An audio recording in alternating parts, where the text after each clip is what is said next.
இதுல நிறைய இன்கிரிடியன்ட்ஸ்லாம் கிடையாது. மூணே இன்கிரிடியன்ட் தான். ரொம்ப ரொம்ப சூப்பரா ரொம்ப குயிக்கா பண்ணலாம். ஸோ நிலக்கடலை லட்டு எப்படி செய்யறதுன்னு சொல்லி பார்க்கலாம். நிலக்கடலை 1 கப். இப்போ நம்ம வந்துட்டு நிலக்கடலையை வந்து வறுக்க போறோம்.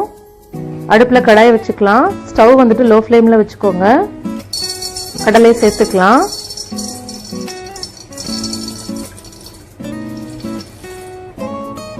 இப்போ இதை நம்ம வந்துட்டு நல்லா வந்து வறுக்கணும். எனக்கு வந்து சரியா 10 நிமிஷம் ஆச்சு இந்த கடலை வறுபடுறதுக்கு. கடலையை வந்து நல்லா வறுக்கணும். அப்பதான் வந்து நல்ல டேஸ்டா இருக்கும் நம்மளோட லட்டு. இப்போ பாத்தீங்க அப்படின்னா இந்த கடலையோட கலர் லைட்டா சேஞ்ச் ஆக ஆரம்பிச்சிருக்கு. பிளஸ் இந்த கடலையில இருந்து ஸ்கின்னும் வந்து ரிமூவ் ஆக ஆரம்பிச்சிருக்கு. இதுதான் வந்து சரியான ஸ்டேஜ். நல்லா வறுத்தாச்சு. இப்போ வந்து சூடு ஆறட்டும். வேற ஒரு பிளேட்ல டிரான்ஸ்ஃபர் பண்ணிடுங்க. இப்போ நம்ம ஸ்கின் வந்துட்டு இதில் வந்து ரிமூவ் பண்ணணும். இந்த மாதிரி ஒரு கிளாத் போட்டு அதில் இந்த மாதிரி கவர் பண்ணிவிட்டு நல்லா வந்து ரப் பண்ணுங்க. அப்படி ரப் பண்ணும்போது என்ன ஆகும்னா அதில் இருக்கிற ஸ்கின் எல்லாம் வந்துட்டு ஈஸியாக வெளியில் வந்துடும். இந்த மாதிரி ரப் பண்ணிக்கோங்க.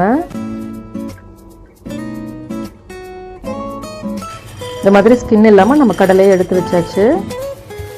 வெல்லத்தை இந்த மாதிரி வந்து இடித்து எடுத்து வச்சுக்கலாம். வெல்லம் வந்து நான் வந்துட்டு 3/4 கப் எடுத்திருக்கேன். 1 கப் நிலக்கடலைக்கு 3/4 கப் வெல்லம் சேர்க்கும் போது ஸ்வீட்னஸ் ரொம்ப கரெக்டா இருந்துச்சு. நம்ம நிலக்கடலை இப்ப வந்து பவுடர் பண்ண போறோம். இந்த மாதிரி மிக்ஸி ஜார்ல சேர்த்துக்கலாம்.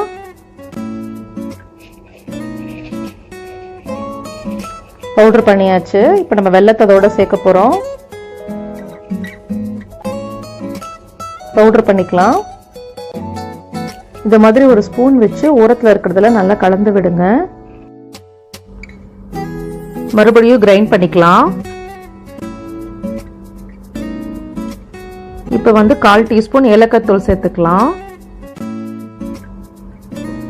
மிக்ஸி வந்து பல்ஸ் மோட்ல வச்சுட்டு மறுபடியும் ஒரு ஃபியூ செகண்ட்ஸ்க்கு வந்து கிரைண்ட் பண்ணுங்க. இப்போ நம்மளோட நிலக்கடலையும் வெல்லமும் நல்லா அரைச்சாச்சு. இப்போ பாத்தீங்க அப்படின்னா இதுல இருந்து எண்ணெய் வந்து பிரிய ஆரம்பிக்கும். இதுதான் வந்து சரியான கன்சிஸ்டன்சி.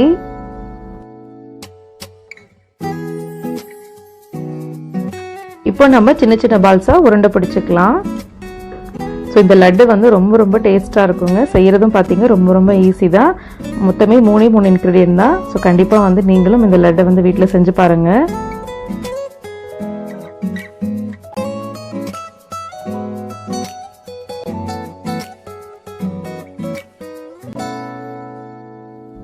ஸோ ரொம்பவே ஹெல்தியான டேஸ்டியான ஈஸியான நிலக்கடலை லட்டு ரெடி.